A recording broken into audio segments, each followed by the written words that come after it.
here today with Nico and Judy, and we're going to talk about resumes. Now, resumes are a little bit different for an actor than they would be just for the typical employee. They're not necessarily looking for, your experience at, a certain coffee shop or a certain fast food restaurant. They're looking for your acting or performance stuff, right? And you've acted a little bit, right, Nico? I have. Yeah, tell me some of the things that you've done. I've done Kroger commercials. I've done quite a bit of theater. Yeah? How long have you been doing theater? 4 to 5 years, probably a little more than that. About how many shows do you think? I can't give you a number off the top of my head, but... That's why we have resumes, so you can put that all on your resume. Terrific. And how about you, Judy? I've done commercials for American Airlines, and I've also done a number of theater things and some film. Great. So you both got a pretty good start, huh? You got something to put on your resumes. Yeah. That's terrific. So resumes are really interesting, and a lot of people concentrate on, well, I did this job and I played this role and I did it for this company. I got to find the director's name, and they go down and they analyze, exactly what they want to put on the resumes, which is just fine.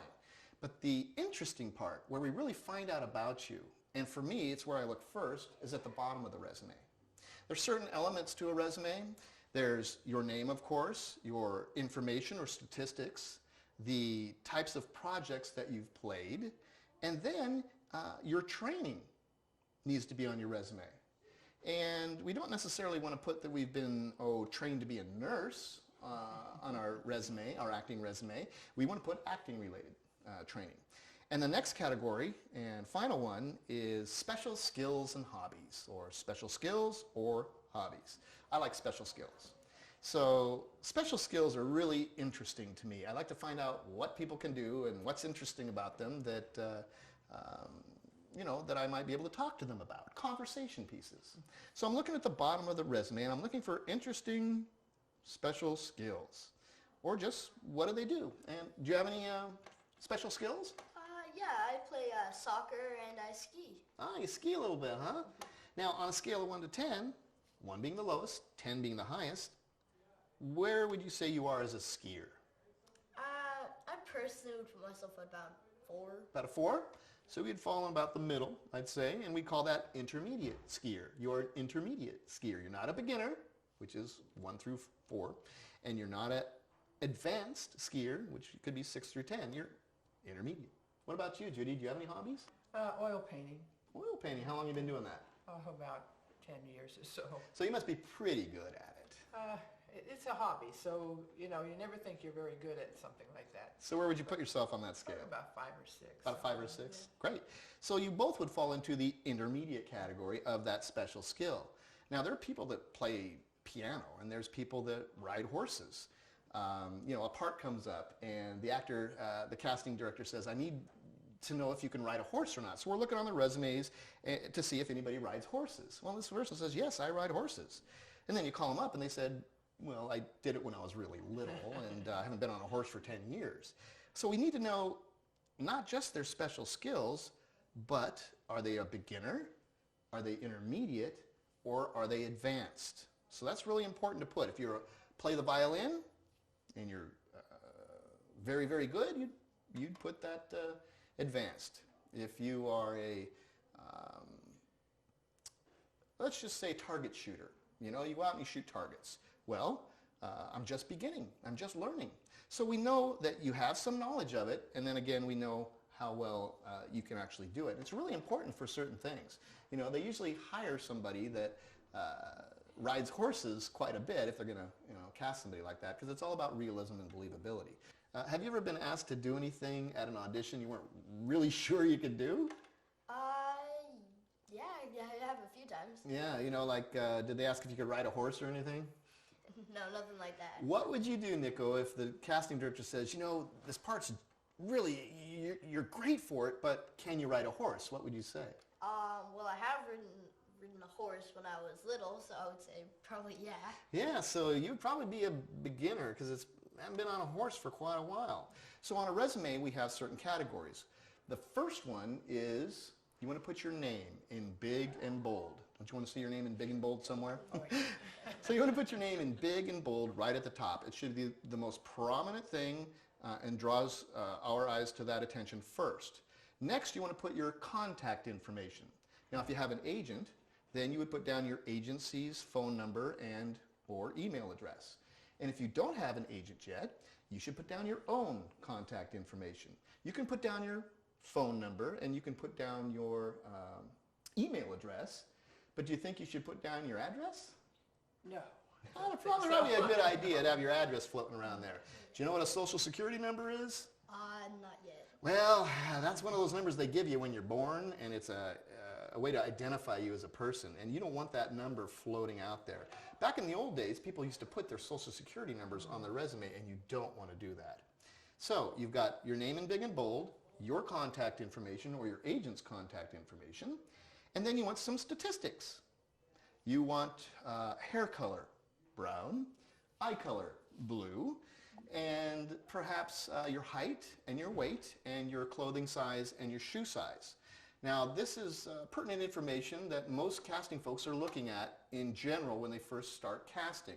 Are they the right height? Do they have the right hair color? Are they the right size? Okay, so we got the statistics. Then we come down to the categories of what we have done as a performer. Several categories, and some of those categories could be film, television, video, voiceover, print or modeling, and of course theater. And some people haven't done any of that stuff yet, but they've been in a few performances as in a choir or in a band or something. I say if you don't have anything at all, put those down under a category called performance. Now, how you want to list these things is you want to list what the name of the project was, what kind of part you played in that project, and then the production company or director that produced the project. And so when I go about looking at resumes, I look at some resumes and it says, a certain play and the certain name of a character. Well, I've never heard of the play before, and I certainly don't know the character. So I don't know what kind of part they had. Did they have one line or did they have the lead? So I think it's important. Instead of putting the name of the character you played, put down what kind of part they played. And now there's a lot of confusion between lead and principal and supporting and featured. But I have kind of systemized a way that hopefully everybody will recognize. It's from a famous movie, The Wizard of Oz. And we can kind of break it down like this. Dorothy was the lead. I mean, the whole story centers around Dorothy. She's in almost every scene, and she is the lead. The principal, and by the way, it's spelled P-A-L at the end, if you want to get it correct on a resume. Principal, P-A-L at the end, would be the Tin Man, the Scarecrow, the Cowardly Lion. Who else might be a principal in that? The witch. The Wicked Witch, absolutely. She had quite a big part. Now, the next category would be supporting. And what supporting means to me is that you are speaking in the actual show. You appear in a few scenes, and you are important to the story. But you're not in the whole movie. You just make an appearance here and there. Who makes an appearance here and there in The Wizard of Oz? Well, the fairy godmother. Glenda the Good Witch. Yeah, Glenda the Good Witch. She pops in and pops out. And so she would be a supporting role. Now, featured. This is a little bit more tricky. Featured doesn't have to speak, in my opinion. A featured character can be, let's say, you know the monkeys, the flying monkeys? Okay, do you remember when she's up in the tower, the witch is up in the tower with one of the monkeys and she's saying, go get him, and then all the monkeys go get him? Well, that one monkey, amongst hundreds of monkeys, was featured because he was the only one there. Another example of featured on a resume, you going to school? Yeah. All right. Well, you got a classroom, right? In a classroom situation, you have the students, 30 of them, and then you have a teacher. Well, even if they're extras, all of them, the teacher, in my opinion, would be considered featured because he's the only one of his kind there. So the students would be extras, but the teacher could call themselves featured or a featured extra. So again, when you categorize it, start with film, if you've done film. That's the most important one. The name of the film, the kind of part you played, and the production company. and all the films listed. Now, some people say, do I have to put the date on a resume? And I say, why? You know, they look at it and they say, oh, you haven't done anything for 12 years, if there's a date on there. Otherwise, you're not putting that into their head if they just see the actual show. So don't put a date of when you did the performance on there. It's really important. The next category from film would be TV or / video, because not a lot of people have been in a TV show, but lots of people do industrial videos, you know, training videos and such. So you could just put that in there. You could put video instead of television, or if you've done a little of both, TV / video. Again, what you did, what kind of part you played, the production company's name or director's name. Film, TV video, then I would put voiceover. Now, you're asking, why aren't you putting your theater plays first, maybe, huh? Because, you know, I've done a lot more of them. Well, in the business of acting for the camera, we want to know what you've done on camera, and we want to highlight that first. Yes, we want to know that you have a body of theater work. How long have you been doing theater, Nico? Oh, a good 4 or 5 years. 4 or 5 years. Probably more. Terrific. So we want to see all those shows and let's say, wow, and how old are you? I'm 12. He's 12 years old and he's got all this theater. Oh, and he's got some other stuff as well. So we want to see that body of work in theater. Film first, TV video next, voiceover. And that's, of course, anytime you don't see the actor but hear the actor, that's a voiceover. And the final one, or the other one, would be print or modeling. You know, what the name of the company was you modeled for.